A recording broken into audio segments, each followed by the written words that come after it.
Hello dear students of class 6. Very good morning all of you. I hope you all are doing well and you are doing study at your home. Okay dear, here I am going to start the second topic, that is terms used in simple machine. Okay, this is the second part of chapter 5th of class 6. Dear, here we have to understand some terminologies related to machine. The first terminology is load. Means load, whatever be the work to be done by the machine is called as load. Okay, it means that what amount of work machine will do to overcome the work, okay, to overcome the activity that had to be completed, okay, is called as load. Okay, the force to be overcome by the machine is called as load. Means simply, if you are going to open a nut from your bicycle, dear, you have taken a wrench to open the nut. Okay, it means you will apply some force on the wrench so that you will able to open the nut, and the wrench which will attach to the nut will apply some force on the nut, and the force which is needed to open that nut is called as what? Load. I hope you are able to understand. Okay dear, now come to the term effort. Effort, if the external force applied to lift or move the load is called as effort. For example, dear, if you have to take out a bucket of water from a well, you will apply some force on the rope which is tied to the bucket. Okay, what amount of force you will apply on the rope to just make the bucket out from the well is called as effort. What amount of force you will apply, okay, that is called as effort. The external force applied to lift or move the load is called as effort. Okay? Fulcrum, a fixed point about which the machine turns is called as fulcrum. For example, here, dear, I have taken a simple machine that is lever. Okay? And I have just fixed at some point here, and that point where the machine will rotate, able to about to rotate at point. That point is called as fulcrum. Okay.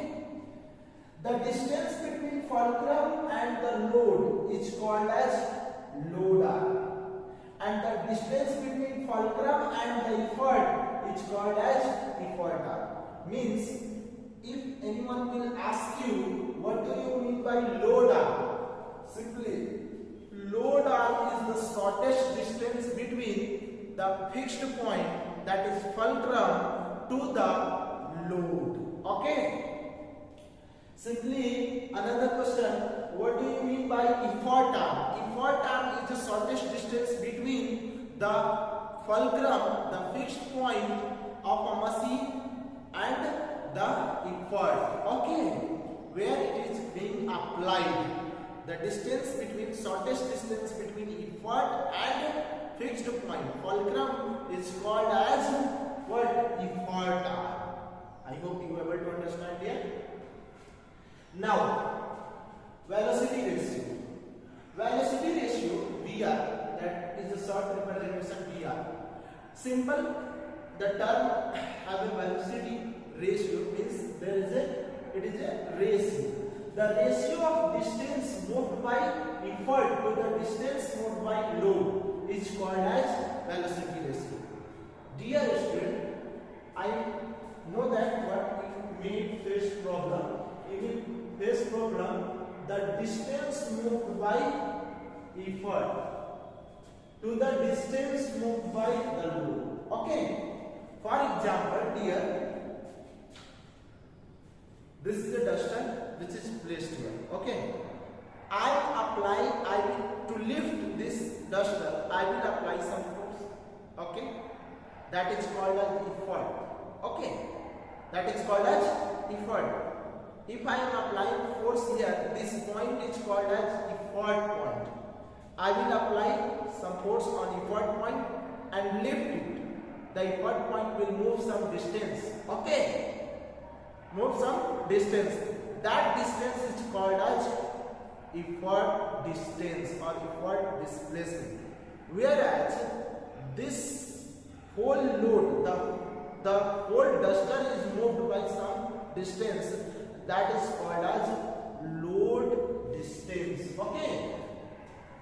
Distance moved by the load. So the ratio of effort distance moved or load distance will give you what? Velocity ratio of a machine. Dear, velocity ratio of a machine is fixed. Though it is ideal machine, though it is practical machine, the velocity ratio of a machine when it is designed, that time it is made fixed. After that, until which the machine will work, till the velocity ratio of that machine will be always same. Okay. Input. The energy supplied to a machine is called as input. Means that what amount of work you are doing on machine, that machine will do our job. It's called as input. For example, here it's a best example. In your room there is a ceiling fan. Just go and switch on the fan. What will you find? The fan start rotating. Means fan is giving you what? Mechanical energy. Okay? And when you are switching on, you are just giving it electrical energy. It means you are giving input in the form of electrical energy. Means you are giving some energy, that is input, okay, to your fan, and the fan is what now working or rotating to give you some energy, that is mechanical energy. Okay. The output of the fan is rotation and give you what? That is called as output, while the input which we are providing in the form of current is called as input. So work done on a machine is called as input, while work done by machine is called as output. For example, dear, you are just cycling, riding your cycle. You do what? Just you move your legs or paddle the cycle. Okay? Doing paddling the cycle is input for you. Okay? You are just paddling the cycle, means you are just doing work on the cycle, and cycle is moving faster. Okay? Moving fast. Okay? That is your output. Okay dear? I hope you are able to understand this. Mechanical advantage. Now mechanical advantage. Please understand this point. This point is very necessary point to learn. It is the ratio of the load to the effort. Simply, mechanical advantage is a load upon effort. Dear, this will give you idea about that machine is force multiplier, speed multiplier or direction changer. This will give you idea about that machine is this machine. If you have a mechanical advantage of any machine, then you are able to understand that this machine is of force multiplier, speed multiplier or direction changer. Let's understand by some example. Suppose that there is a machine, okay, whose mechanical advantage is 1. What it means? Whose mechanical advantage is 1. What it means?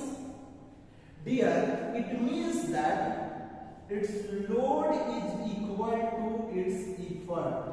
It means what will you give as an input, that much you will get as an output. Okay, it means what is the function of machine? The function of machine is to change the direction. It is a direction changer. This machine is called as direction changer. Okay, or it helps in changing the direction.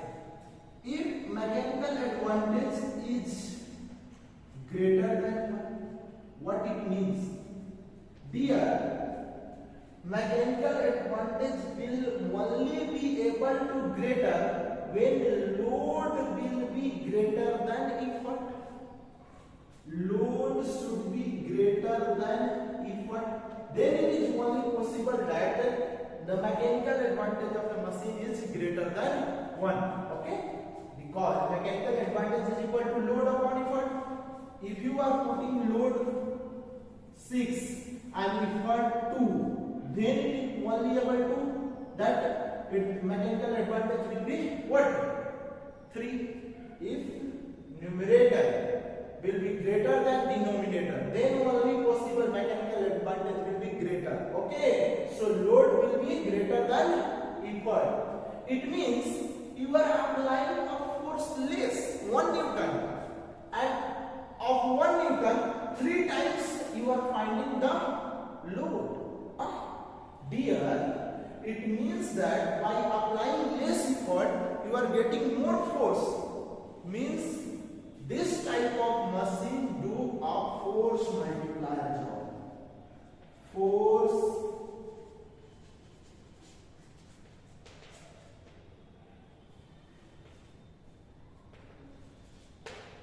multiplier. Okay, this type of machine do force multiplier. Okay, now mechanical advantage less than 1. What it means? Mechanical advantage less than 1 means it is a speed multiplier. Here it is a speed multiplier.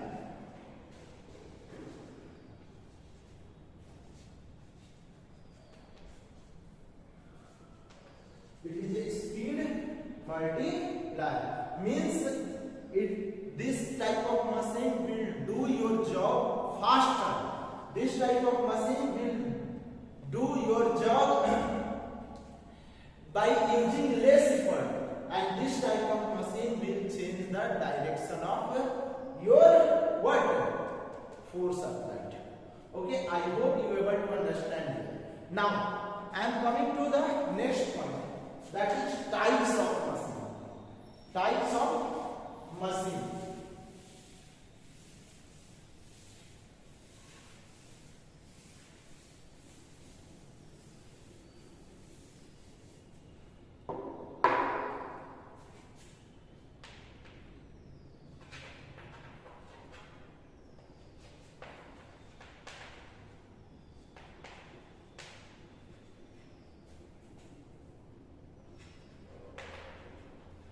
It is mainly of 6 types.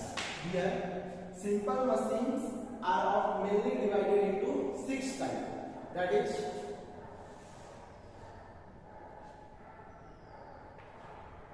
first, lever.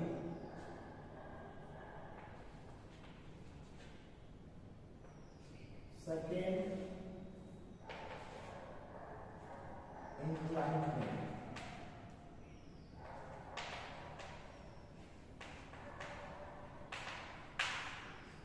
Third,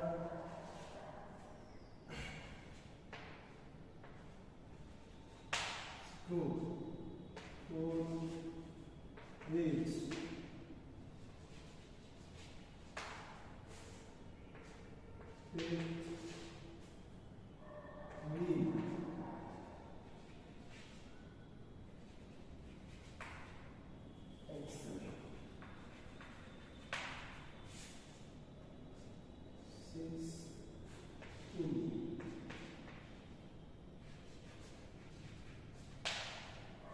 okay, lever divided into three classes. There is a three type of lever. Okay, what is lever? First of all, understand. Dear, lever is a simple type of a rod. Okay, it is a mainly a rod which is used to what? To move heavy load from one place to another place, or lift a heavy load from what? Little bit. Basically, it is used for moving a load from one place to another place. There is a three class of lever: first class, second class, and third class. That we will understand. Or by simple, I will helping you. You have to just what? Remember, flee.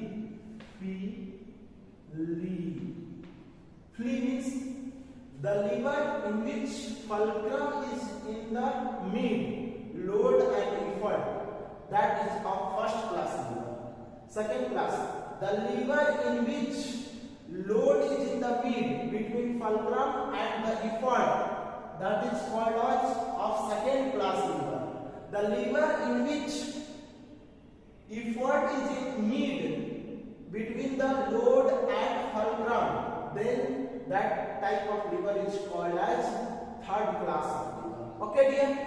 Inclined plane, that we will learn in what?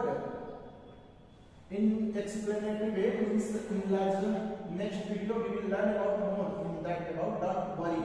Okay, now inclined plane is a plane which is making some angle with the surface, is called as inclined plane. A screw is a simply nut, a pitch is a type of what? Pitch, somewhat this type of it is. Okay.